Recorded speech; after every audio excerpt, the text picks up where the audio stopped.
नमस्कार साथियों, आपके अपने YouTube चैनल मुकेश शर्मा हिंदी गुरु पर आपका बहुत बहुत हार्दिक स्वागत और अभिनंदन।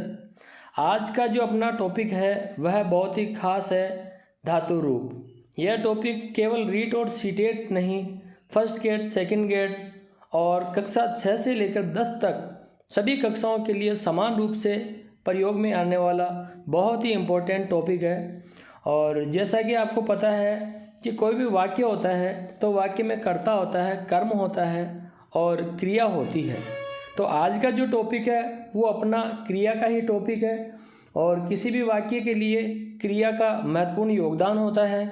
तो क्रिया का जो मूल रूप है उसे धातु कहा जाता है। देखो, क्रिया के मूल रूप को धातु कहते हैं, मूल रूप जो है वह धातु कहलाता है। और क्रिया वह है जो किसी कार्य के करने या होने को बतलाए, है ना।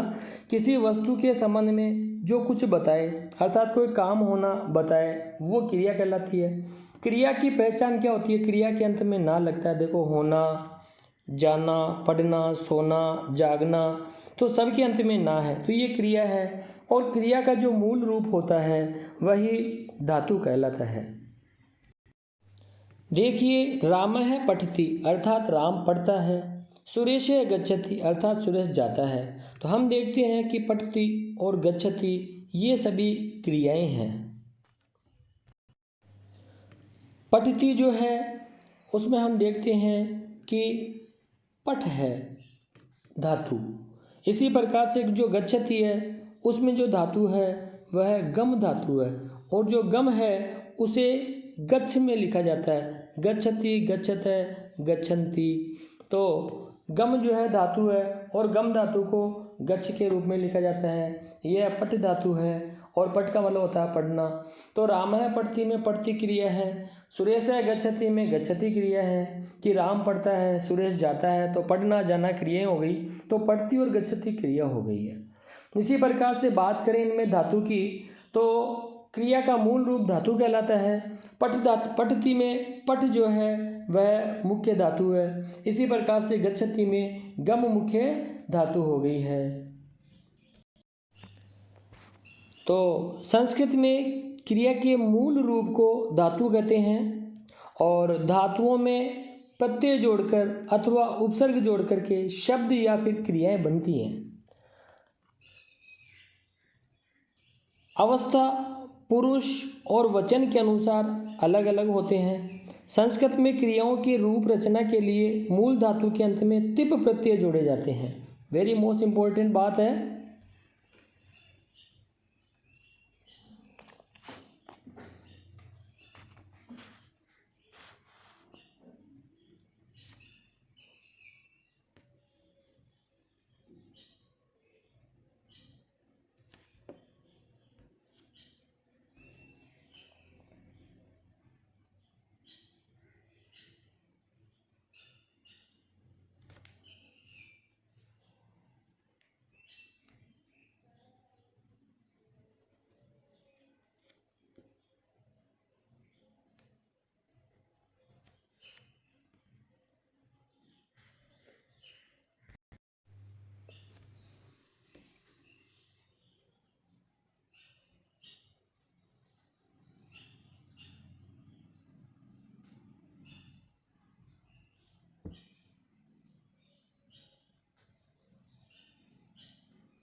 संस्कृत में सर्वाधिक जो है वह भवादि गण ही काम में आता है, और सबसे ज़्यादा जो धातुएं हैं वो भवादि गण की धातुएं ही होती है। वैसे अभी आपको बताया 2000 धातुएं हैं, तो मान के चलिए कि 2000 धातुओं में लगभग 80% से जो ज़्यादा धातुएं हैं वो धातुएं भवादि गण के अंतर्गत ही आती है। बाकी लगभग 20% के आसपास या इससे भी कम जो है और गणों के अंतर्गत आती है। लेकिन हमें थोड़ा सा ध्यान रखना है। मैं आपको इतना क्यों बता रहा हूँ वो मैं आपको बताता हूँ कि आपने अब तक क्या पढ़ा है। आपने अब तक पढ़ा है पढ़ती पठत पठनती, पढ़सी पठत पठत, पठामी पठावे पठामे, या फिर लिखती लिखत लिखनती, लिखसी लिखत लिखत, लिखा में लिखावे लिखा में, या इससे ज़्यादा आपने पढ़ लिया सेवते सेवेते सेवनते, सेव से सेवेते सेवदवे, सेवे सेवाभे सेवामहे। आपने अब तक इतना ही पढ़ा है। हालांकि एग्जाम में इनमें से पूछ लिया जाता है, लेकिन हमारा एक भी सवाल हमारी नौकरी को ले बैठता है, इसलिए नॉलेज का होना बहुत ज़रूरी है। तो देखिए, मैं आपको एक बहुत ही मुख्य और ख़ास बात समझाने जा रहा हूँ। वह ख़ास बात यह है कि हम चलते हैं थोड़ी सी देर के लिए अंग्रेजी पर। हम अंग्रेजी में देखते हैं कि क्या होता है। READ रीड, READ रेड, और READ रेड। तो रीड रेड रेड तीनों की स्पेलिंग एक जैसी हो गई। ऐसे ही CUT कट, फिर कहूँ CUT कट, और फिर कहूँ CUT कट। तो क्या होता है, प्रेजेंट, पास्ट और फ्यूचर सभी के अंदर जो है एक जैसी क्रियाओं का प्रयोग होता है। कई जगह ऐसी स्थितियाँ भी आती है कि एक तो अलग होती है और दो अलग अलग टाइप की होती है। जैसे मैं कहूँ कम, COME कम, फिर COMED कम्ड, COMED कम्ड। तो एक तो पहले रूप में है और उसके बाद में ED, तो फर्स्ट फॉर्म, सेकंड फॉर्म और थर्ड फॉर्म हो गई है। तो ये अलग अलग फॉर्म्स हो गई है। Present tense, past tense and present perfect tense. तो कहने का मतलब ये है कि कभी तो तीनों एक जैसी होती है, कभी एक अलग होती है, दो अलग अलग होती है। इसी प्रकार से गो, वेंट, गोन, गो WENT वेंट, और GONE गोन। तो देखिए, हम देख रहे हैं कि यहाँ क्रिया हर बार अलग अलग हो गई है। जिस प्रकार से अंग्रेजी में अलग अलग रूल्स काम कर रहे हैं, उसी प्रकार से संस्कृत में भी ऐसा ही पाया जाता है। जैसे पढ़ती पठत पठनती में अविकरण लगा, पट के बीच में। उसी प्रकार से देखो मैं अय का प्रयोग करके आपको बताता हूँ। जैसे चुर धातु है और चुर धातु में अय गण लग गया है और उसके बाद में तिंग प्रत्यय, और तिंग प्रत्यय का पहला रूप होता है तिप। जैसे ये लगा तो अब जैसे पहला वर्ण ऊ है तो ऊ है तो उसे ओ हो जाता है, गुण आदेश होता है पहले वर्ण को कई जगह। जैसे लिख में ई है तो ए हो जाता है, ऐसे चुर में ऊ है तो ऊ है तो उसे ओ हो जाता है। तो ये हो गया चो, और अभी र इसमें आधा है। अब उसे इसे आधे र में जब ये ए मिलेगा तो र हो जाएगा पूरा, और ये जो मिलेगा तो ये बन जाएगा चौरय। पै का लोप हो जाएगा, बच गया ती, और क्रिया बन गई हमारी चोरिय थी। तो हमने क्या देखा, जैसे पढ़ती पठत पठंती होता है, यदि हम उसके हिसाब से चले तो फिर चुड़ती चुरत चुरंती हो जाएगा, लेकिन चुड़ती चुरत चुरंती गलत होता है। मैं आपको ये समझाना चाह रहा हूँ कि यहाँ पर होगा चोरियती चोरियत है चोरियंती, चोरियसी चोरियत है चोरियत, चोरियामी चोरियाव है चोरियाम है। तो अब आपके बात पूरी तरह से समझ में आ गई होगी कि सभी जगह जो है एक जैसे नियम नहीं चलते हैं। जो लोग ये बोलते हैं कि भाई जो है ये ती जोड़ लो, इस प्रकार से केवल इतने इतने जोड़ लो, उससे जो है आपका काम बनता है लेकिन कुछ हद तक, लेकिन पूरा नॉलेज प्राप्त नहीं हो पाता और हमारा सवाल गलत होने की संभावना फिर भी 10% 20% बच जाती है। मैं आपका एक भी सवाल गलत नहीं होने देना चाहता, क्योंकि मेरा मिशन केवल और केवल आपको सफलता ही दिलाना है। तो हमने देखा कि भवादि जो गण होता है उसमें अविकरण लगता है। हालांकि प्रत्यय तो सब में तिप, तस और झी, मैं इनको डिटेल से समझाऊंगा। हालांकि प्रत्यय तो यही होते हैं, और इनके साथ में जो है इधर जो है आपके धातु होती है, धातु, और धातु जो है उसमें ये विकरण लगेंगे बीच में। तो धातु में लगेंगे विकरण, उसके बाद में लगेंगे प्रत्यय, तब जाकर के आपकी एक क्रिया का निर्माण होगा। तो प्यारे साथियों, भवादि गण की धातुएं अलग होती है, अदादि की अलग होती है, ज्योत्यादि की अलग अलग धातुएं होती है। इनमें कई धातुओं का प्रयोग होता है। दिवादि की धातुएं अलग होती है, और ये जितनी भी धातुएं हैं उन सब धातुओं में भवादि गण वाली में अविकरण का प्रयोग होगा। धातु के बीच में अविकरण आएगा और फिर कोई प्रत्यय जुड़ेगा, तब जाकर के एक क्रिया का निर्माण होगा। अदादि में कोई विकरण नहीं लगता, इसका मतलब धातु के साथ में सीधा प्रत्यय जुड़ जाएगा। ज्योत्यादि में भी धातु के साथ में सीधा प्रत्यय जुड़ जाएगा। दिवादि में यह प्रत्यय लगेगा। इसी प्रकार से स्वादि में जो है नो, तुदादि में नू प्रत्यय लगता है, और नू का ऊ शेष रहता है, इसका मतलब यहाँ पे मध्य में ऊ लगेगा। इसी प्रकार से तुदादि जो है उसमें अ प्रत्यय लगता है। रुदादि में जो है न, और न का फिर अ शेष हो जाता है। इस प्रकार से प्रत्यय लगते हैं।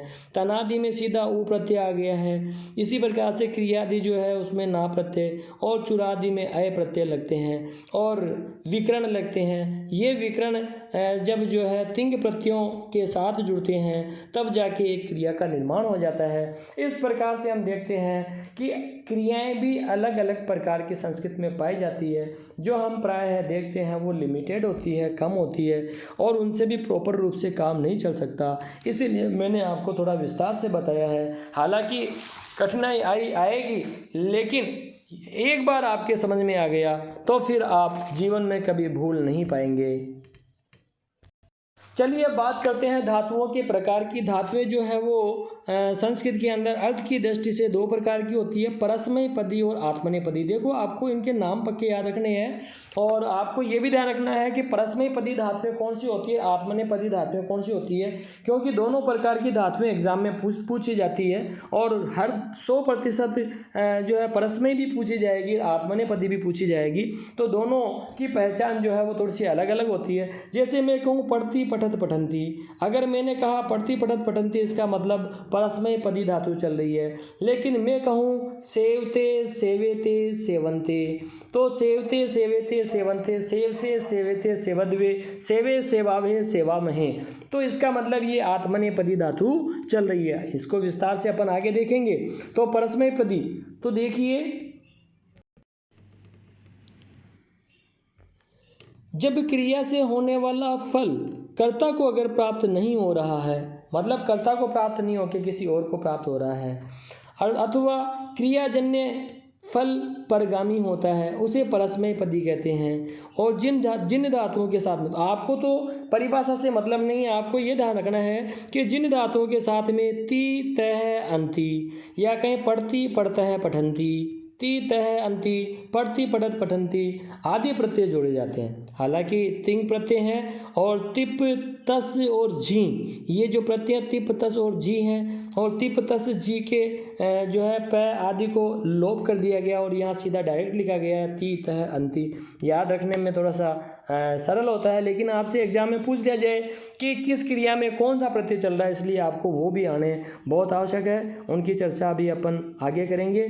यदि कोई पंडित यजमान के लिए पूजा पाठ करता है तो वहाँ क्रिया परस्मैपद की होती है। चलो अब बात करते हैं आत्मनेपद की। जब क्रियाजन्य फल कर्ता को प्राप्त होता है उसे आत्मनेपद कहते हैं। जिन धातुओं के अंत में ते आताम अंते, मैंने बताया था सेवते सेवेताम सेवंते, है ना। इसी प्रकार से पढ़ती पढ़तः पठंती, तो ती तह अंति लगे तो परस्मैपद होते हैं, और ते आताम अंते लगे तो आत्मनेपद होते हैं। बस ये आपको पहचान के रूप में ध्यान रखना है।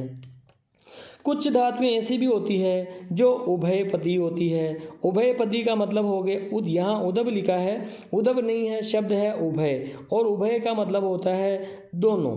तो मतलब जो आत्मनेपदी भी हो और जो परस्मैपदी भी हो, ऐसी धातु जो है वह उभयपदी धातु कहलाती है। तो जिन धातुओं के पद परस्मैपद में और आत्मनेपद दोनों में चलते हैं वो उभयपदी धातु कहलाती है। मतलब जैसे मैं कहूँ, जैसे नी धातु है और नी जो है उसे नए में लिखा जाता है, नए, तो नी को नए में लिखा जाएगा। और जब इसी को भविष्य काल में बनाएंगे तो फिर हम नेष्यति नेष्यत नेष्यंती कर देंगे।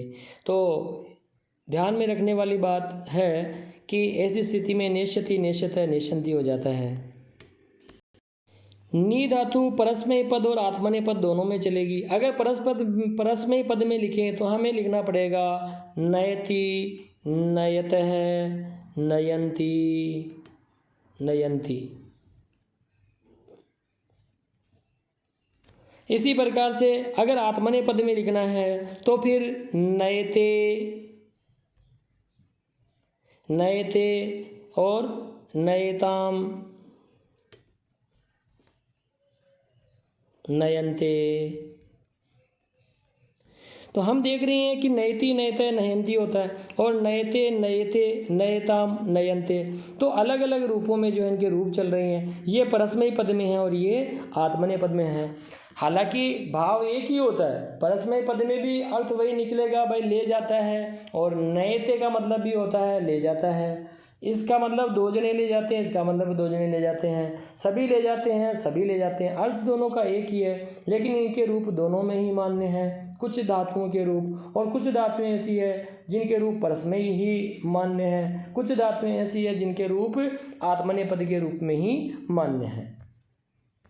क्रियाओं को पढ़ने से पहले हम थोड़ा सा नॉलेज और भी ले लें। देखो, संस्कृत में 3 वचन होते हैं, एक वचन, द्विवचन और बहुवचन। अगर एक कर्ता हो तो एक वचन का प्रयोग क्रिया का, अगर कर्ता 2 है तो क्रिया भी द्विवचन की होगी, और कर्ता बहुवचन का है तो क्रिया भी बहुवचन की। मतलब जैसा कर्ता होगा उसी प्रकार से क्रिया का प्रयोग कर दिया जाता है। तो कर्ता के अनुसार ही वचनों का प्रयोग होता है, और कर्ता जिस पुरुष का होता है उसी पुरुष का जो है क्रिया का प्रयोग किया जाता है। 3 पुरुष होते हैं, प्रथम पुरुष, अन्य पुरुष भी कहते हैं। वेरी मोस्ट इंपॉर्टेंट बात, देखो जब हम अंग्रेजी की बात करते हैं वहाँ होता है first person, second person and third person, और वहाँ फर्स्ट पर्सन जो उत्तम पुरुष होता है, सेकंड पर्सन मध्यम पुरुष होता है, और थर्ड पर्सन जो है अन्य पुरुष होता है। लेकिन यहाँ प्रथम पुरुष को अन्य पुरुष कहा जाता है। ये वेरी मोस्ट इंपॉर्टेंट है। बॉम्ब लगता मैनू, हाँ बॉम्ब लगता मैनू, तो ध्यान रखिए, अन्य पुरुष को प्रथम पुरुष भी कहा जाता है। इसी प्रकार से मध्यम पुरुष होता है और इसी प्रकार से उत्तम पुरुष होता है। तो संस्कृत में सबसे पहले प्रथम पुरुष, फिर मध्यम पुरुष, फिर उत्तम पुरुष, और प्रथम पुरुष को अन्य पुरुष भी कहा जाता है। उत्तम पुरुष को प्रथम पुरुष कभी नहीं कहा जाएगा। अंग्रेजी में उत्तम पुरुष को प्रथम पुरुष कह दिया जाता है, लेकिन संस्कृत में प्रथम पुरुष को अन्य पुरुष कहा जाता है और उत्तम पुरुष को उत्तम पुरुष ही कहा जाता है। और संस्कृत में जब बात करें कारकों की, तो कारक भी 6 होते हैं। तो वचन हुए 3, पुरुष हो गए 3 और कारक होते हैं 6। षष्ठी और संबोधन को, वेरी मोस्ट इंपॉर्टेंट बात है, षष्ठी और संबोधन जो है उन्हें कारकों की श्रेणी में नहीं लिया गया है। तो 8 कारक, हालांकि इनकी विभक्तियाँ 8 होती है, 8 कारक 8 विभक्तियाँ होती है, लेकिन आपसे एग्जाम में सवाल पूछा जाए कि संस्कृत में कारकों की संख्या कितनी है, तो संस्कृत में कारकों की संख्या 6 होती है। षष्ठी और संबोधन को कारक नहीं माना गया है, लेकिन इन सभी की विभक्तियाँ होती है। हमने देखा होगा प्रथमा विभक्ति, द्वितीय विभक्ति, तृतीय विभक्ति, चतुर्थी विभक्ति, इस प्रकार से जो है सप्तमी विभक्ति तक होती है। 8वां होता है संबोधन। इस प्रकार से जो है विभक्तियों के रूप तो जो है 8 प्रकार के चलते हैं, लेकिन जब बात आए कारकों की तो कारक देखने में तो 8 दिखते हैं, लेकिन 6 माने गए हैं। यदि आपसे एग्जाम में सवाल पूछा जाए कि संस्कृत में जो है धातु के लकार कितने होते हैं, तो ध्यान रखो लकार को वृत्तियां भी कहते हैं और ये 10 प्रकार के होते हैं। या धातु जो है वो 10 प्रकार की होती है, लकार 10 प्रकार के होते हैं और ये 10 लकार जो है वो इस प्रकार से हैं। हालांकि अपने सिलेबस में 5 ही है, लेकिन आपके मन में जिज्ञासा पैदा हुई होगी कि 10 कौन कौन से हैं। तो लट लकार मतलब वर्तमान काल, लोट लकार मतलब आज्ञार्थक काल, और लिट लकार मतलब भविष्यत काल, और लंग लकार मतलब भूतकाल, भूतकाल में अनद्यतन भूतकाल। इसी प्रकार से विधिलिंग लकार अर्थात चाहिए अर्थ। तो ये 5 लकार तो हमने पढ़ लिए थे, लेकिन जो हमारे सिलेबस में नहीं है, लेकिन उनके नाम भी हमें जान लेने आवश्यक हैं। तो चलिए एक बार नाम तो देख ही लेते हैं। तो जो अन्य लकार है उनमें है लिट लकार, इसे अनद्यतन परोक्ष भूत कहा जाता है। लुट लकार होता है, इसे अनद्यतन भविष्यत कहा जाता है। आर्षि लिंग आशीर्वाद के रूप में, लुंग मतलब सामान्य भूत और लिंग मतलब हेतु हेतु मत भूत या भविष्य भी होता है। तो इस प्रकार से 10 प्रकार के लकारों का संस्कृत में प्रयोग किया गया है, लेकिन वर्तमान काल की जो संस्कृत है उसमें केवल 5 लकारों का प्रयोग किया जाता है। जो वैदिक कालीन संस्कृत है उसमें पूरे 10 लकारों का प्रयोग किया जाता है। धातु हमने पहले पढ़ ली है कि 3 प्रकार की होती है, परस्मैपदी, आत्मनेपदी, उभयपदी। परस्मैपदी में तीत है अंति, आत्मनेपदी में ते एते अंते, और उभयपदी में तीत है अंति और ते एते अंते, तीनों ही लगते हैं। प्रत्येक गण की धातुओं के साथ विविध कालों की क्रियाओं के अर्थ बतलाने के लिए जो प्रत्यय जोड़े जाते हैं वे तिङन्त प्रत्यय कहलाते हैं। तो देखिए अलग अलग काल को बताने के लिए तिङन्त प्रत्यय का प्रयोग किया जाता है। तो देखो सबसे पहले तो हम ये देख लेते हैं कि जो है 3 पुरुष होते हैं और 3 ही वचन होते हैं। ये एक वचन, ये द्विवचन और ये बहुवचन, मतलब एक से भी ज़्यादा का प्रयोग। ये एक वचन है सारे, ये पूरे के पूरे, और ये जो है द्विवचन है और ये बहुवचन है। तो ये जो प्रत्यय हैं ये प्रत्यय सारे तिंग प्रत्यय कहलाते हैं। मैंने आपको बताया भी था। तो इसका मतलब तिंग प्रत्यय जो हैं वो कितने हैं, या कहें तिङन्त प्रत्यय कितने हैं, तो तिङन्त प्रत्यय जो है उनकी संख्या 9। देखो 3 3 तिया 9, 3 3 3 3 6 और 3 तिया 9। इसी प्रकार 3 3 6 3 तिया 9 और 9 और 9 18। तो इनकी संख्या कुल मिलाकर के 18 होती है। तो हमने देखा कि तिङन्त प्रत्यय जो हैं उनकी संख्या 18 है। अब बात करते हैं परस्मय पद के जो प्रत्यय हैं। परस्मय पद के जो प्रत्यय होते हैं वो होते हैं ये, और आत्मनेय पद के प्रत्यय जो होते हैं वो होते हैं ये। तो ये जो 9 हैं ये आत्मनेय के हैं और ये जो 9 हैं ये परस्मय के हैं। अब इनमें जो अंतिम हलंत वर्ण होता है उन सब का लोप कर दिया जाता है। ठीक है, अंतिम हलंत वर्णों का लोप कर देते हैं। अब किसी में क्या होगा, केवल जो है प्रत्यय शेष हो जाएगा, जैसे ती प्रत्यय रह गया। अब सिप है तो यहाँ पर जो है पड़ती पड़ता है, ये जो स है इसका विसर्ग हो जाएगा। पड़ती पढ़ता है पठंती, और ये जो जी है इसका अंती हो जाता है भाई, अंती। इसी प्रकार से सिप थस थ, तो पट सी पै का लोप हो गया, पटत है इस से का फिर विसर्ग हो गया, और पठत यहाँ कोई विसर्ग नहीं है, तो पट सी पढ़ता है पठत, और पठामी फिर पै का लोप हो गया और मी जुड़ जाएगा, और पठामी पठाव है फिर से का विसर्ग हो गया है, पठाव है जब मैं बोल रहा हूँ इसका मतलब विसर्ग चल रहा है, और पठाम है फिर ये जो स है इसका भी विसर्ग हो जाएगा। अब देखिए इनका प्रयोग कैसे होता है, तो मैं आपको बता दूं कि जो है क्रिया हो गई आपके, जैसे मैंने कहा पट क्रिया हो गई है, और पट क्रिया में अभी हमने आपको गणों के बारे में समझाया था। जो गण है उस गण के जो विकरण हैं उन विकरणों को जोड़ा जाता है, तो ये विकरण आ गया इनके बीच में, और फिर जो है ये प्रत्यय लगेंगे। जब पट में ए गण जोड़ा और तिप प्रत्यय लगाया तब जाकर के पठती बना है। इस प्रकार से पठती शब्द का निर्माण हुआ। अब यदि आपके एग्जाम में सवाल है कि पठती में तिङंत प्रत्यय का प्रयोग हुआ है, कौन से तिङंत प्रत्यय का प्रयोग हुआ है, आपसे पूछ ले तिप तस झी सिप, तो आपका उत्तर होगा तिप, क्योंकि पठती में ती है और ती के बाद में प भी है, तो ये आपको याद रखने पड़ेंगे। याद रखने का एकदम सरल आसान तरीका यही है कि आप इन्हें बार बार पढ़ो। चलो मैं एक बार इनका उच्चारण करके बता देता हूँ। तो तिप तस झी सिप थस थ मिप वस मस, तिप तस झी सिप थस थ मिप वस मस, इस प्रकार से आपको याद करना है। इसी प्रकार से त आताम ज, थास आताम ढुम, इंग वही महिंग, त आताम ज, थास आताम ध्वम, इंग वही महिंग, इस प्रकार से आपको याद करने हैं। यदि परीक्षा में सवाल आ जाए कि सेवते में कौन से प्रत्यय का प्रयोग हुआ है, तो अब हमें ये पता होना चाहिए कि जो सेवते है वह आत्मनेय पद की धातु है, और आत्मनेय पद की धातु जो होती है उसमें होता है सेवते, सेवेते, सेवंते। तो हमें ये पता होना चाहिए कि सेवते जो है प्रथम पुरुष का जो है एक वचन है, और प्रथम पुरुष का एक वचन तय है, तो इसका उत्तर तय हो जाएगा। तो अभी हमने पढ़ा कुछ धातुएं होती है सेठ। सेठ धातुएं वो होती है जिनके मध्य ई का प्रयोग होता है, मतलब जब भविष्यत काल की क्रिया होती है तब उसके मध्य ई का प्रयोग हो जाता है। और अनिट धातुएं वो होती है जो इट से रहित होती है। कुछ वेट धातुएं भी होती है, इद विकल्प के साथ में होती है।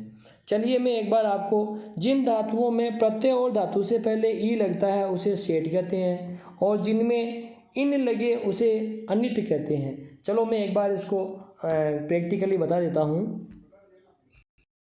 देखिए यहाँ है भव और इधर है ती, भव और ती, भव और तह, भव और नति। तो हमने क्या देखा कि इसके बीच में कहीं पर भी ई का प्रयोग अभी तक नहीं हुआ है। लेकिन जब बात करें लिट लकार, लिट लकार का मतलब होता है भविष्यत काल। तो जब बात भविष्यत काल की आती है तो हम देखते हैं कि भव में जो है ईश्य जुड़ा हुआ है, ये जो भव है इसमें जुड़ा हुआ है ईश्य। तो ये ईश्य में जो ई है, ये ई कह रहा है कि ये धातु जो है वह सेठ है, और जिस धातु में ऐसा ई नहीं आता वो जो है धातु अनिट धातु होती है। अनिट, अनिट, तो अन इट का मतलब है कि इट नहीं है। इट नहीं है का मतलब क्या हुआ है, ई नहीं है। तो जिन धातुओं में ई का प्रयोग नहीं होता वो अनिट कहलाती है, और भविष्यत काल में जिन धातुओं के मध्य में ई का प्रयोग होता है, धातु और प्रत्यय के बीच में ई का प्रयोग होता है, वो सेठ धातु कहलाती है। तो अभी अपने बात चल रही थी सेठ और अनिट धातुओं की। तो सेठ धातुएं वे धातुएं जिनके मध्य ई लगेगा भविष्यत काल या लिट लकार में। अनिट धातुएं वे हैं जिनमें ई नहीं लगता है। तो ये देखिए ये पूरा एक श्लोक बना हुआ है, ये पूरा जो श्लोक है उसको आप पढ़िएगा। उ औ श्री शी श्री डी को छोड़कर एकाध शब्द ऐसे शक पच वच मुच सिच प्रच त्यज बज बुज यज सृज मज युज अद पद खिद छिद विद तुद नुद भिद सद, ये सारी जो धातुएं हैं वो सब अनिट धातुएं हैं, अर्थात इनमें बीच में ई नहीं लगता है। तो ये आपको एक बार पढ़ लेनी है और स्क्रीनशॉट आपको इसका ले लेना है। बाकी सेठ धातुओं का प्रयोग सर्वाधिक होता है और इनमें प्रायः ज़्यादातर जो हैं वे आत्मनेय पद वाली धातुएं होती है। अनिट धातुएं जो है ज़्यादातर आत्मनेय पद वाली होती हैं। लज्जा सत्ता स्थिति जागरणम वृद्धि क्षय भय जीवति मरणम शयन क्रीड़ा रुचि दीरप्त्यर्थम धातु गणम तम कर्मक आहु। तो हमने क्या देखा कि ये जो कुछ धातुएं हैं, जैसे मैं कहूँ लज्जा होना, रुकना, बैठना, जागना, बढ़ना, घटना, डरना, जीना, मरना, सोना, खेलना, अच्छा लगना, चमकना, ये सब धातुएं वो है जो अकर्मक होती है, अर्थात इनके साथ में कर्म का प्रयोग नहीं होता है। जैसे मैं कहूँ मोहन जाग रहा है, मोहन रात में जाग रहा है, तो जाग रहा है इसका मतलब यहाँ पर कोई कर्म नहीं आ रहा। लेकिन मैं कहूँ मोहन खाना खाता है, अब कर्म आया, इसका मतलब खाना खाना जो है वो सकर्मक क्रिया है, लेकिन जागना, बढ़ना, घटना, डरना, ये सभी अकर्मक क्रियाएं होती है। क्या लगाने से उत्तर आए तो सकर्मक है और नहीं आए तो वे अकर्मक क्रियाएं होती है। चलो साथियों, अब मुख्य टॉपिक की ओर चलते हैं। जैसे भू धातु है लट लकार, तो हम देखते हैं, मैंने आपको बताया भी था कि जैसे देखो सब में भव भव भव भव भव भव भव भव भव, तो भव हमें जोड़ना है और इनके बीच में आप देखो जितने भी वह है इनके सबके बीच में अविकरण लगा हुआ है, क्योंकि जो भव है इस भव में अविकरण लगेगा तब जो है भव शब्द पूरा बनेगा। तो भव, अब भव में ती जुड़ा तो भवती। तो अब से आपसे पूछा जाए कि इनमें प्रत्यय कौन सा है, तो भवती में है तिप तस झी, सिप थस थ और मिप वस मस। तो हमने क्या देखा, तिप तस जी, सिप थस थ, मिप वस मस, ये जो है तिंग प्रत्यय हैं और ये कि ये प्रत्यय चाहे काल कोई सा भी हो, यहाँ पर भी वही बात आ जाएगी, तिप तस जी है ना, और तिप तस जी, सिप थस थ। तो सभी लकारों में इसी प्रकार से ये प्रत्यय जुड़ते जाएंगे और ये जो है वो परस्मय पदी के प्रत्यय हैं। अब यदि आपसे पूछा जाए कि भवतः शब्द में जो है कौन से प्रत्यय का प्रयोग हुआ है, तो ध्यान रखो भवतः शब्द के अंदर ये देखो ये त है और ये स है, इसका मतलब त और स प्रत्यय का प्रयोग हुआ है। तिंग प्रत्यय कौन सा है, तस प्रत्यय है। आपसे पूछे कि जो है भवामी जो है उसमें कौन सा प्रत्यय का प्रयोग हुआ है, तो मिप प्रत्यय का प्रयोग हुआ है। आपसे पूछे भवाव में कौन से प्रत्यय का, तो वस प्रत्यय का प्रयोग हुआ है। भवाम है में कौन सा प्रत्यय हुआ है, तो मस प्रत्यय का प्रयोग हुआ है। जहाँ जहाँ विसर्ग है विसर्ग का स चल रहा है, क्योंकि विसर्ग का स होता है संधि के नियमानुसार।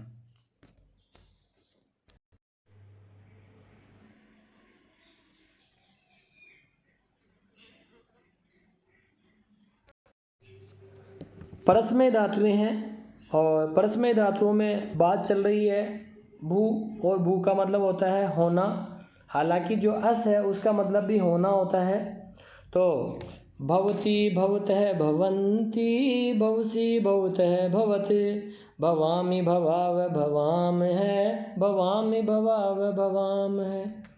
भवती भवतः भवन्ति, भवसी भवतः भवत, भवामि भवाव भवाम है, भवामि भवाव भवाम है।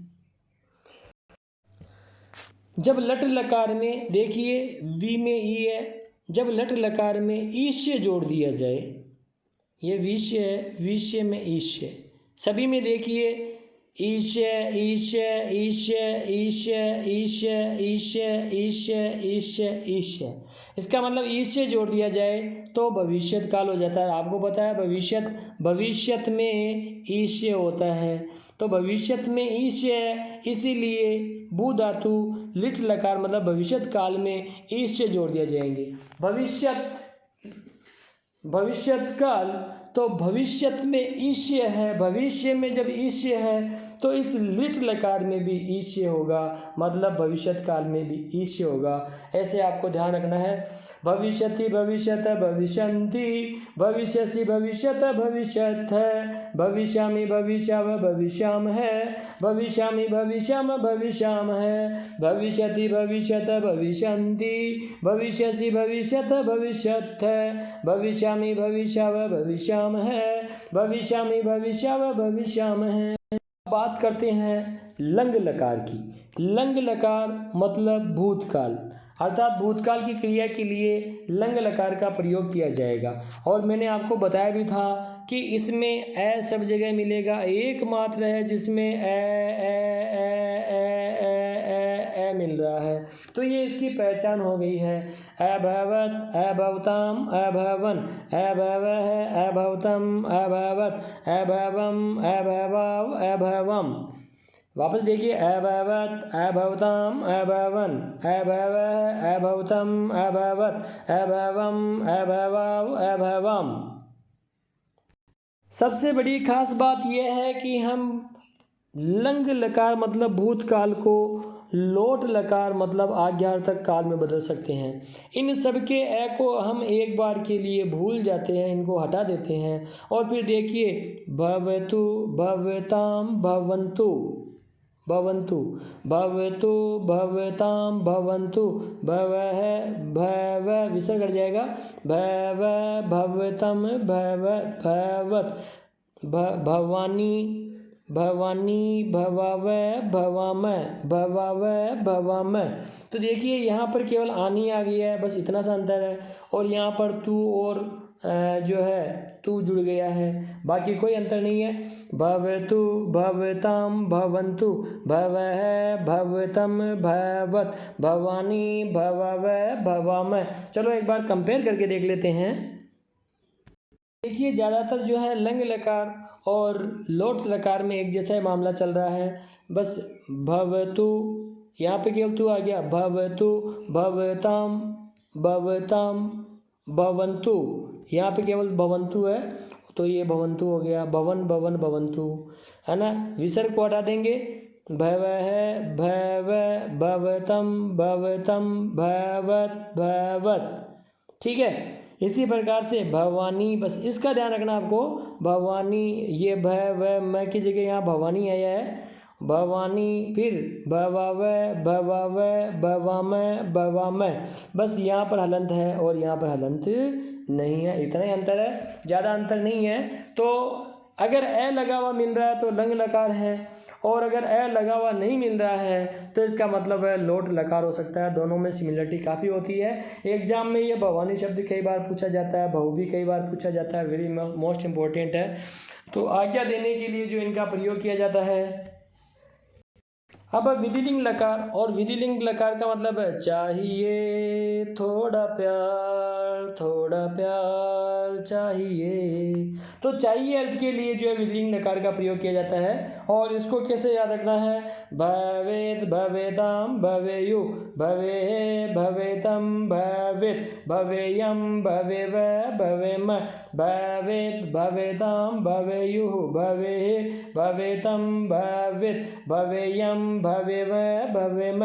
देखिए देखने वाली सबसे बड़ी बात यह है कि देखो इसमें वे वे वे वे वे वे वे वे वे वे वे वे वे वे वे, इसका मतलब मध्य में क्या चल रहा है, ए। तो ध्यान रखो विधिलिंगे, विधिलिंग में क्या चल रहा है, ए विधिलिंग में, ए विधिलिंग में ए, तो लिंग में ए, याद रखने का तरीका है। तो इसमें आपको ए मिलेगा, भवेत भवेताम भवेयु, भवेः भवेतम भवेत, भवेयम भवेव भवेम।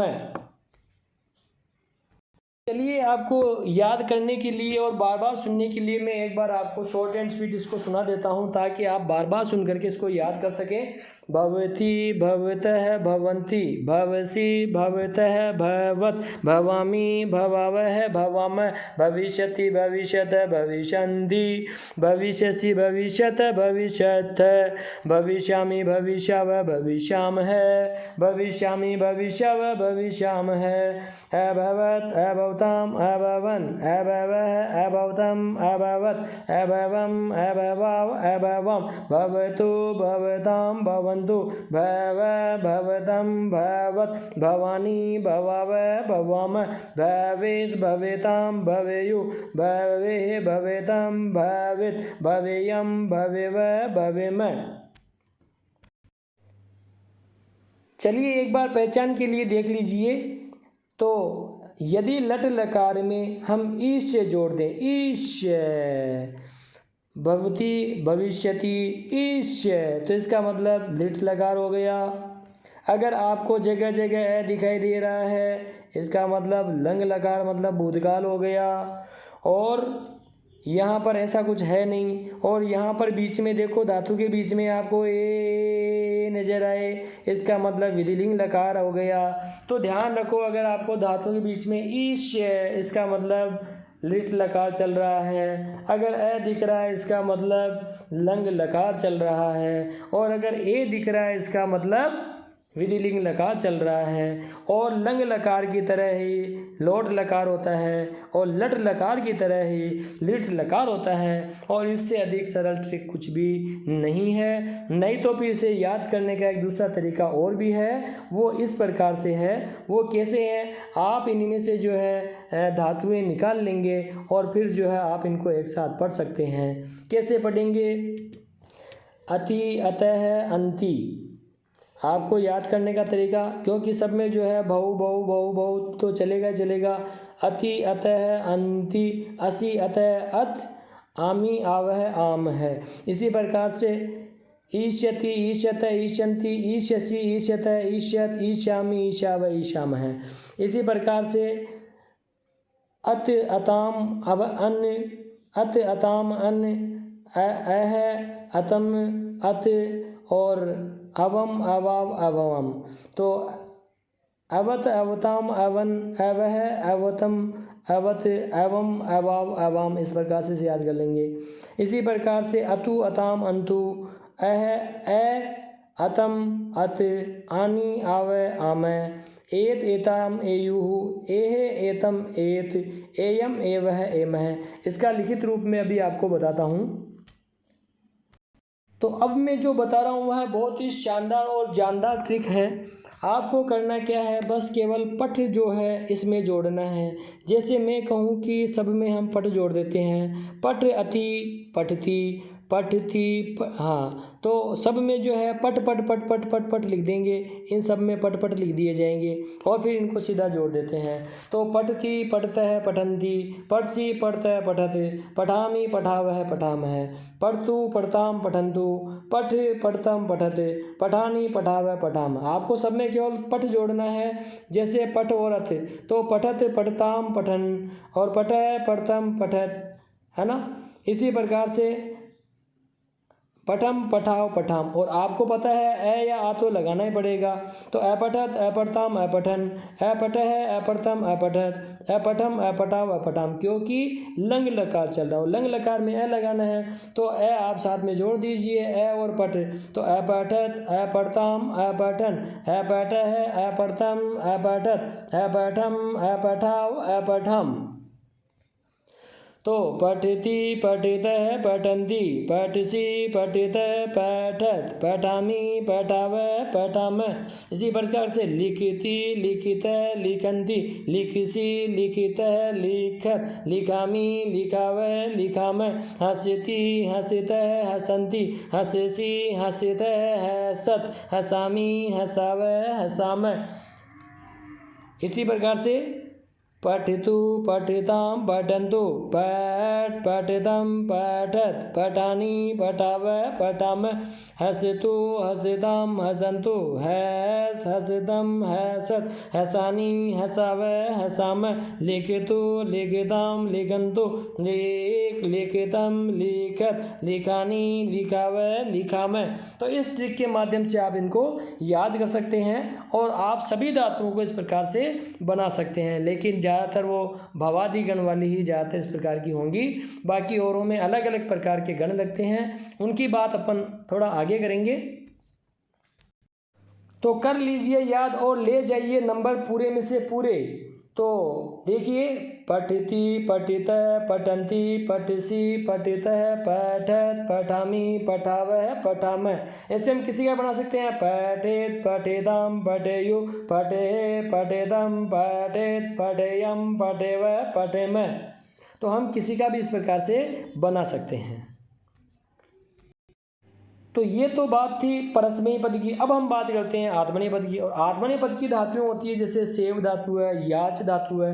चलो हम सेव धातु से चालू करते हैं। सेवते सेवेते सेवन्ते सेवसे सेवेते सेवद्वे सेवे सेवावहे सेवामहे सेवताम सेविताम सेवन्ताम सेवस्व सेवेथाम सेवध्वम सेवे सेवावहे सेवामहे सेवत सेवताम सेवन्त सेवता सेवेथाम सेवध्वम सेवे सेवावहि सेवामहि सेवेते सेवेत सेवा सेवेयाताम सेवेयरन और सेवेता सेवेयाताम सेवध्वम सेवे सेवेहि सेवेमहि।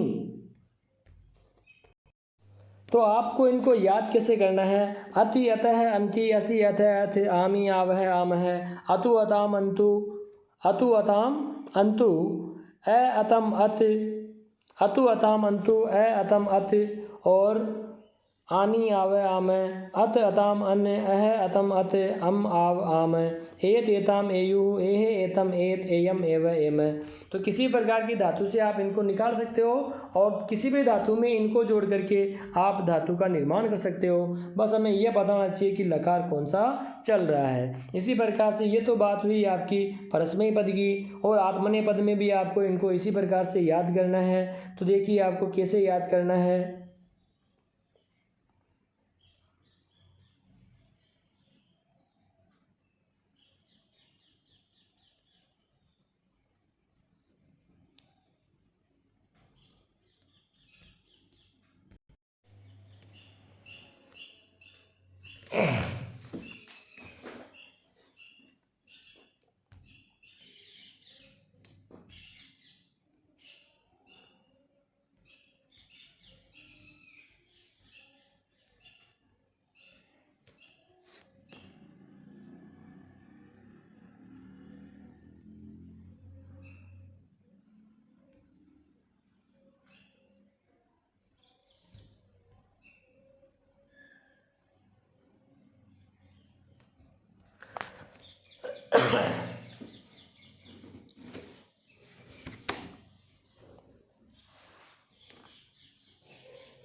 किसी प्रकार से जैसे दृश्य धातु है, तो दृश्य धातु जो है उसे भी पा धातु की तरह ही प्रयोग में लिया जाएगा।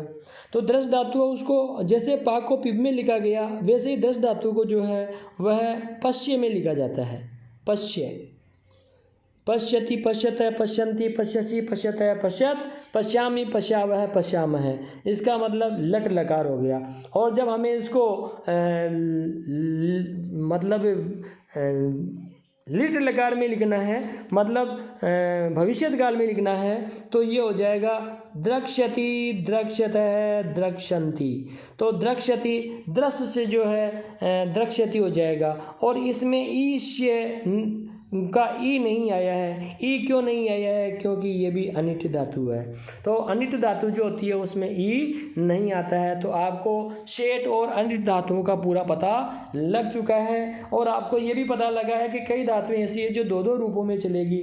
जैसे द्रस है उसे पश्चिम में लिखा जाएगा, पा है उसे पिब में लिखा जाएगा, पिबतु, पिबताम, पिबंतु, पिब, पिबतम, पिबत, पिबानी, पिबाव, पिबाम है।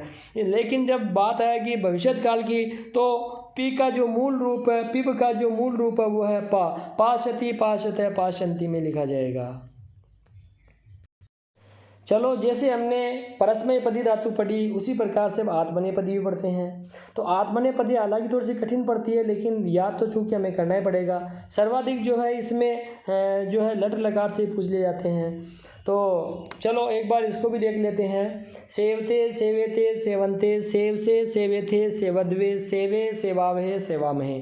सेवते, सेवेते, सेवन्ते, सेव से, सेवेथे, सेवद्वे, सेवे, सेवावहे, सेवामहे, सेवे, सेवावहे, सेवामहे। सेविष्यति, सेविष्यते, सेविष्यति, सेविष्यन्ते, सेविष्यस्य, सेविष्यते, सेविष्यद्वे, सेविष्ये, सेविष्यावहे, सेविष्यामहे। तो देखिए विष्य और विष्य में आ गया ईष्य, ईष्य आ गया, इसका मतलब भविष्यत काल हो गया है। तो ये रूप जो है थोड़ा सा डिफरेंट चल रहा है। याचते, याचेथे, याचन्ते, याच से, याचेथे, याचद्वे, याचे, याचावहे, याचामहे, याचिष्यते, याचिष्यते, याचिष्यन्ते, याचिष्यसे, याचिष्यते, याचिष्यद्वे, याचिष्ये, याचिष्यावहे, याचिष्यामहे। तो आपने देखा इस प्रकार से चाहे याच हो, चाहे सेव हो, चाहे मोदते, मोदेते, मोदन्ते, मोद से, मोदेते, मोदद्वे, मोदे, मोदावहे, मोदामहे। तो मुद, मुद में जो है लिखा जाता है, मुद जो है मतलब प्रसन्न होना, और मुद को मोद में लिख देते हैं। तो ऊ है तो ओ हो जाता है, गुण हो गया, इसलिए मुद का मोद हो गया है। प्यारे साथियों, सब पांचों ही परस्मय पद और पांचों ही आत्मनेय पद आपको याद होने चाहिए, और इनको आपको जो है कोशिश करके बार बार पढ़ करके निश्चित रूप से याद करना है।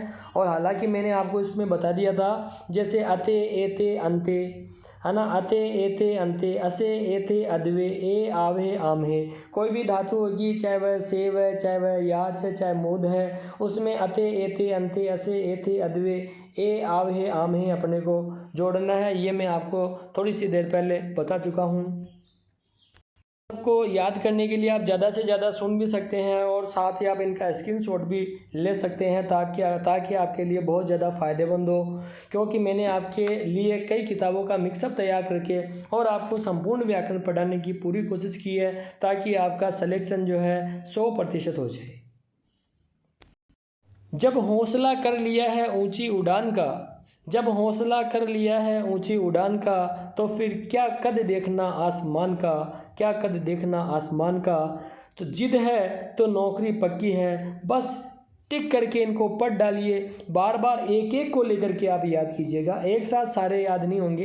एक दिन आपने इसको याद कर लिया, एक दिन इसको कर लिया, एक दिन इसको कर लिया, एक दिन इसको कर लिया, एक दिन इसको कर लिया, और याद करके अपने मित्रों को सुनाइए। आप अपने मित्रों को सुनाएंगे, उन्हें भी याद होगा और आपको भी याद हो जाएगा। 2 4 5 बार याद हुआ, फिर आप जीवन में कभी नहीं भूलेंगे। जैसे हनुमान चालीसा याद करने के बाद में, याद हो जाने के बाद में आदमी कभी भूलता नहीं, उसी प्रकार से इनको भी कभी भूलता नहीं है। चलो, गणों की रही शेष जानकारी अब मैं आपको दे देता हूँ। जैसे बात करते हैं भवादी गण, तो ये जो धातु है भू धातु, ये भवादी गण की धातु है। और आपको पता है भू है, उसे भू जो है उसे भव में लिखा जाता है, भू को लिखा जाता है भव में। तो भव में इसे लिखा जाता है। और भव जो है भव है, भव में जो है हम, क्योंकि अदादि जो भवादि गण है उसका विकरण होता है ए, तो भव में हम ए जोड़ देंगे। ए जोड़ने के बाद में हम जो है तिंग प्रत्यय जोड़ेंगे। ये मैंने अभी बताया था आपको, तिंग प्रत्यय तिप तस जी, और इस प्रकार से बहुती शब्द का निर्माण हो गया है। तो हम क्या देखते हैं कि अलग अलग विकरणों का प्रयोग होता है। तो ये तो बात हुई भवादी। भवादी में ए का प्रयोग हो गया है और बहुत ही आसान है। ज़्यादातर जो धातुएं हैं वो भवादी गण में ही है। अधिकांश धातुओं का प्रयोग भवादी गण में ही किया गया है। जैसे भू धातु है उसी प्रकार से पट धातु भी हो सकती है। जैसे मैं कहूँ कि भवती भवत भवन्ति भवसी भवत भवत भवामि भवाव भवाम है। तो पठति पठितः पठन्ति पठसि पठितः पठत पठामि पठाव पठाम है पठामि पठाव पठाम है। पठतु पठताम पठन्तु पठ पठताम पठत पठानि पठाव पठाम पठानि पठाव पठाम। लोट लकार की मुख्य विशेषता ये है कि इसमें कहीं पर भी एक भी विसर्ग का प्रयोग नहीं किया जाता। तो देखिए, हस धातु और पट धातु ये भी जो है भवादी गण की धातुएं हैं। जैसे भू धातु के रूप चले हैं उसी प्रकार से इनके रूप चले हैं, और जो क्रिया का मूल रूप है वो धातु कहलाता है। धातु में जो है हम प्रत्यय जोड़ देंगे, विकरण जोड़ देंगे, फिर प्रत्यय जोड़ देंगे। और अगर ऐसा नहीं जोड़ते हो तो आप सीधा याद रखो, सीधा याद क्या रखोगे, अति अतः अंति, असि अतः अथ, आमी आवह आमय, और हस हस हस जोड़ते जाइए। इन समस्त धातुओं का आप स्क्रीनशॉट ले सकते हैं। लट लक, और ये याद रखना है लट मतलब वर्तमान, और इसी प्रकार से लोट, तो लोट का मतलब जो है वह हो जाएगा आपके आज्ञार्थक। लंग भूतकाल, विधिलिंग चाहिए अर्थ, और ईश्य ईश्यति आ गया, इसका मतलब लिट लकार चल रहा है। तो लट लकार, फिर लिट लकार, फिर लंग लकार, फिर लोट लकार, और फिर विधिलिंग लकार। इस क्रम में आपको याद करना है।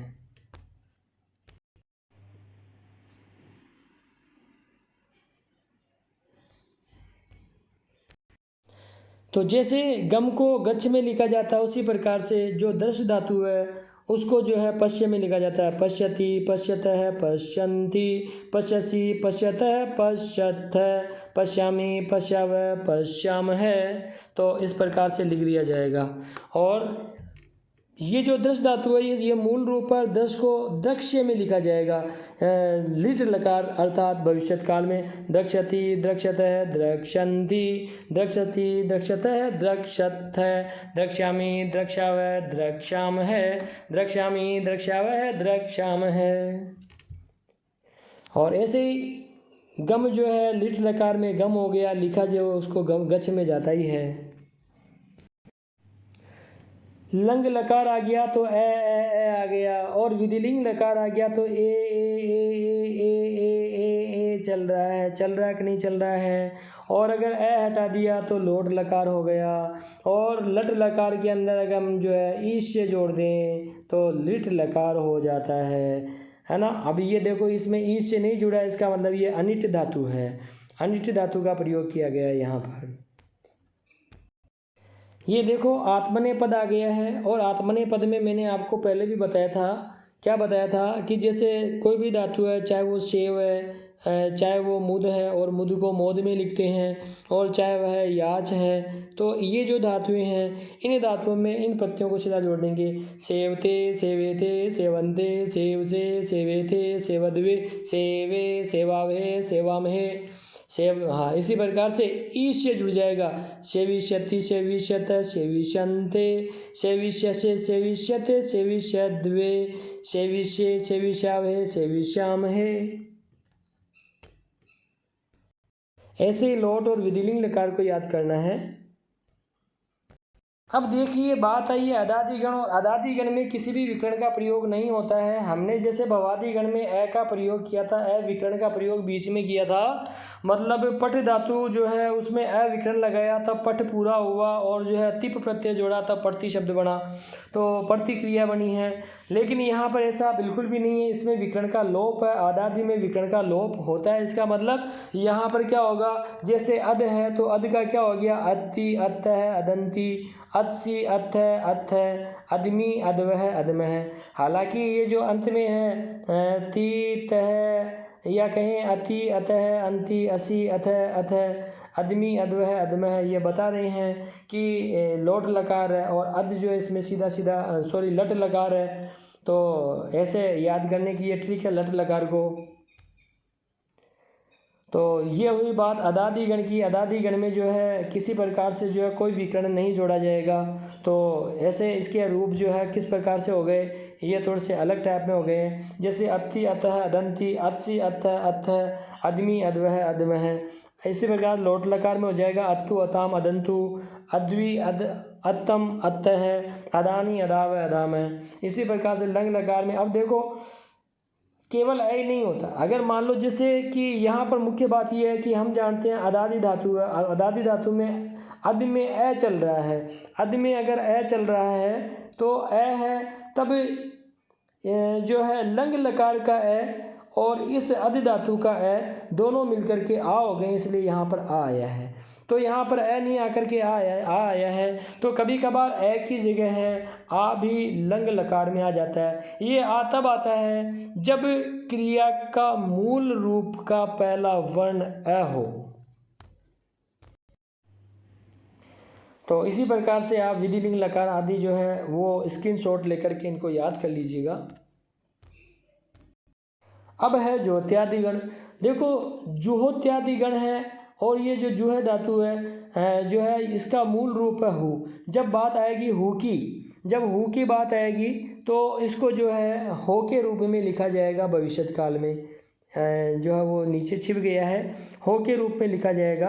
बाकी क्या है, इसको जुह में लिखा जाता है। जैसे जुहाती जुहूत है, जुयती, जुहोसी जुहूत है, जुहूत, जुहोमी जुहू है, जुहूम है।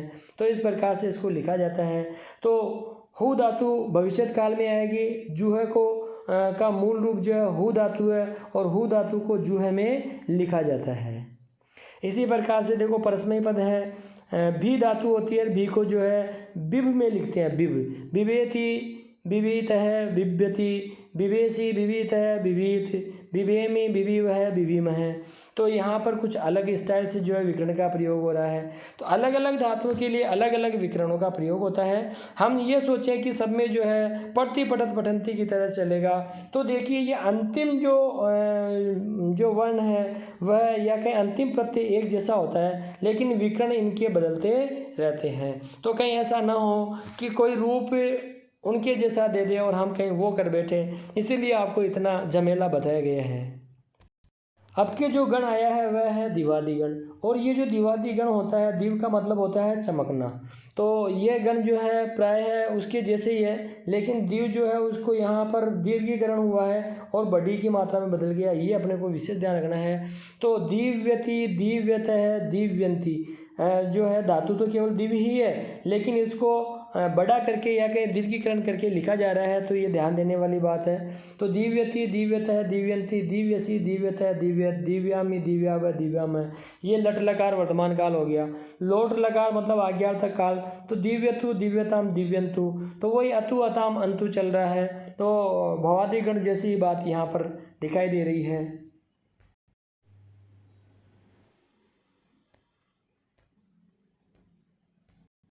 स्वादि गण में ऊ विकरण लगा था और बीच में ऊ चल रहा था। यहाँ पर तुदिति, तुदत, तुदंती, तो वही जो है अ विकरण यहाँ पर आ गया है और भवादि गण की तरह ये चल रहा है। तुदिति, तुदत, तुदंती, तुदसी, तुदत, तुदत, तुदामी, तुदाव, तुदाम है। इच्छति, इच्छत, इच्छन्ति, इच्छसी, इच्छत, इच्छत, इच्छामि, इच्छाव, इच्छाम है। लेकिन ध्यान रखो जब बात आ जाए भविष्यत काल या लिट लकार की, तो ये जो इच्छति है वो हो जाएगा एष्यति, एष्यति, एष्यत है, एष्यंती। लिट लकार का यहाँ दिया हुआ नहीं है, नीचे रह गया है। तो एष्यति, एष्यत, एष्यंती हो जाएगा। जैसे यहाँ पर हम देखते हैं कि अ और ई मिलके, अ और ई मिलके देखो यहाँ पर भी ए आई हो गया है, ए और ई मिलके ए होता है, तो ए और ए मिलके आई हो गया है, ए और ई मिलके आई हो रहा है। आई मतलब यहाँ वृद्धिकरण वाली स्थिति चल रही है। तो हमने क्या देखा, हमने देखा है कि लंग लकार में, लंग लकार का मतलब होता है भूतकाल, और भूतकाल में वैसे ए लगता है, लेकिन यहाँ पर ए की जगह है आई हो गया है। तो ये ध्यान में रखने वाली बात है। रुधादिगण और रुद्ध का मतलब होता है रोकना, रुधादिगण और रुद्ध का मतलब होता है रोकना। तो यहाँ पर हमने क्या देखा, यहाँ पर हम देखते हैं कि रुद्ध को लिख रहे हैं रुणद्धि, रुंद है, रुंदंती, है ना, रुणत्सी, रुंद है, रुंद है। थोड़े से हट करके ये रूप आए हैं, तो इनको भी अपने को एक बार मतलब एग्ज़ाम में जब जाते हैं तो इनको देखना पड़ेगा, ताकि अपने को ये ध्यान रहे कि रुद्ध को ऐसे लिखा जाता है और अलग अलग जो भी धातुएं हैं उनको किस किस रूप में लिखा जाता है, ये हमें थोड़ा सा ज्ञात होना चाहिए। केवल पढ़ती पढ़त पढ़ंती लिखती लिखत लिखंती से काम नहीं चलता है। हाँ, ये हम इनके अंतिम रूप को देख के पहचान सकते हैं कि ये वर्तमान काल चल रहा है या भूतकाल चल रहा है, भविष्य काल चल रहा है, लेकिन वास्तव में जो है मुख्य धातु क्या है, मुख्य क्रिया क्या है, ये हमें कब पता लगेगा, जब हमें इनके गणों का भी ज्ञान हो जाएगा।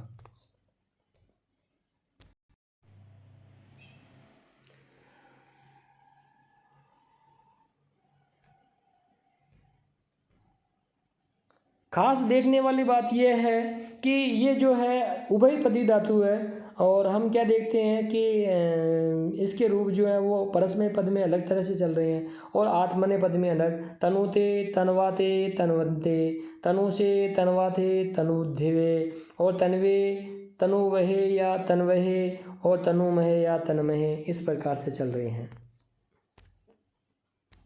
मुझे लग रहा है कि आप थक गए होंगे, लेकिन क्या करें, नौकरी के लिए तपस्या तो करनी पड़ेगी। और ये देखो, करना तो हर बात में आता ही है, तो आपको ध्यान रहे, करोति कुरुत है कुर्वन्ति, करोषि कुरुत है कुरुत, करोमि कुर्वः कुर्मः, ये क्रम आपको याद करने हैं। करोतु कुरुताम कुर्वन्तु, कुरु कुरुतम कुरुत, करवाणि करवावः करवामः, अकरोत् अकुरुताम अकुर्वन्, अकरोः अकुरुतम अकुरुत, अकर्वम् अकुर्वः अकुर्वः अकुर्मः, कुर्यात् कुर्याताम कुर्युः, कुर्याः कुर्याताम कुर्याताम, कुर्यात् कुर्यामः कुर्यावः कुर्यामः। तो ये हमें पता होना चाहिए, विधिलिंग लकार में कुर्यात कुर्याताम आ गया है। हालांकि अपन ने विधिलिंग लकार में क्या देखा था, ए देखा था, लेकिन यहाँ ए जैसी कोई चीज़ नहीं है, तो ये भी हमें ज्ञात होना चाहिए। इसी प्रकार से देखो, यहाँ जब अपन ने किया करोति करुत है कुर्वन्ति, तो हमने क्या देखा, यहाँ उ विकरण चल रहा है, और यहाँ पर क्या हो गया है, क्री जो है, क्री को कर में लिखा जाता है, और लिट लकार में करिष्यति करिष्यत करिष्यन्ति हो गया है, लेकिन करोति कुरुत है कुर्वन्ति हुआ है लट लकार में।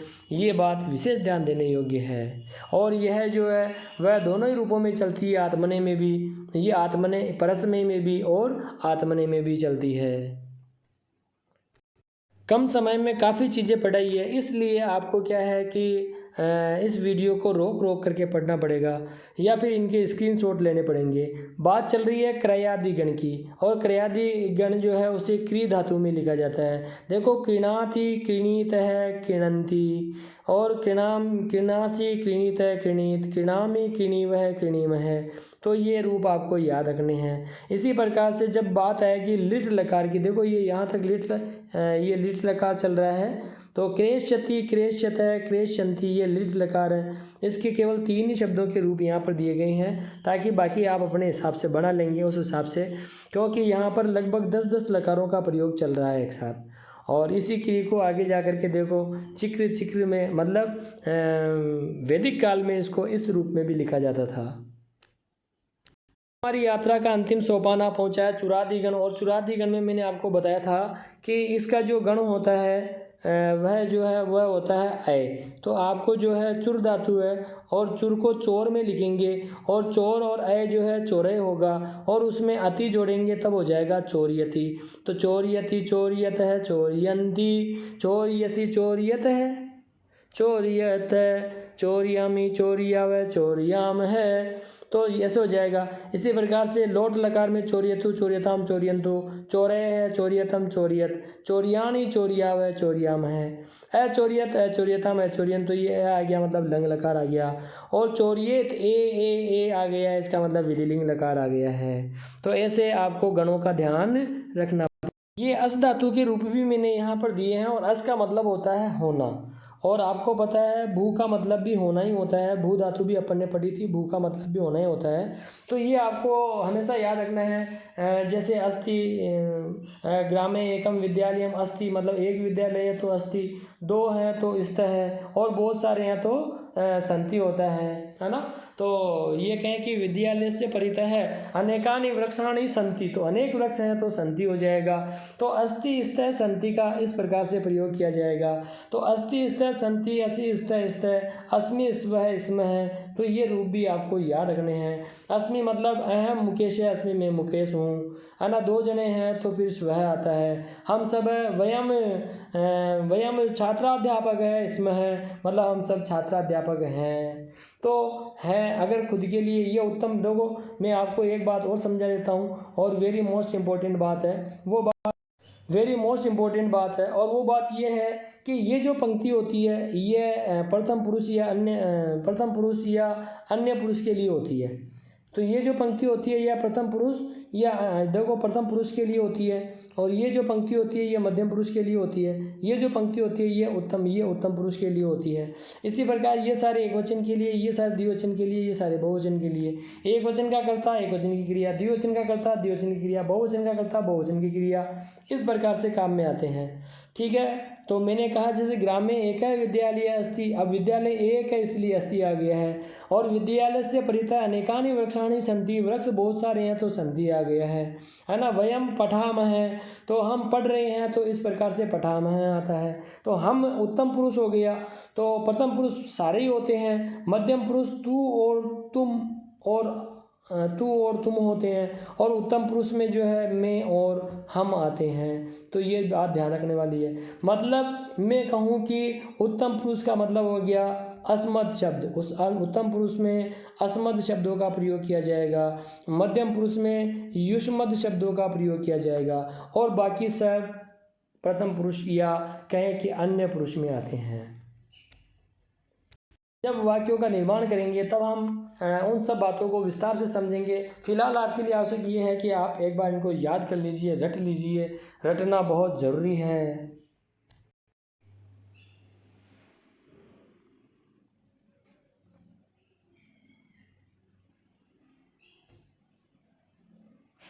तो ग्रामे है एक है नृप है आसित, गांव में एक नगर था तब आसित काम में आ गया है।